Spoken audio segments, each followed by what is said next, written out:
Another event, and this time meron tayong wedding proposal event. This is for our client Sir Ken and Miss Sandra.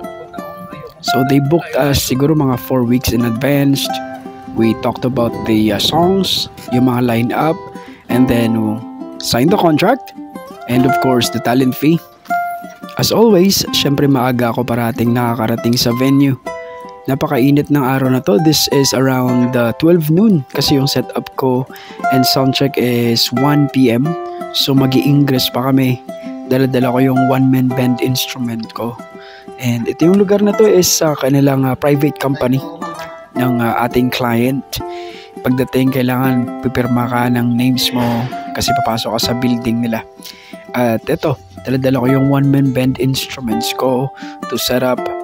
At ako lang din mag-isa. Kailangan kayanin natin tong pag-setup ng mag-isa, pagpasok ng mga instruments at lahat-lahat. Yung venue ng event nila is nasa 7th floor pa ng building. So kailangan dalawang balik pa tong mga gamit natin dito sa elevator. At pagdating nakaset up na yung kanilang proposal venue. At ako naman kailangan mag-prepare ng aking one-man band instruments. So, I have my guitar, harmonica, keyboard, chimes, beat pad, looper. Yan yung mga one-man band instruments ko.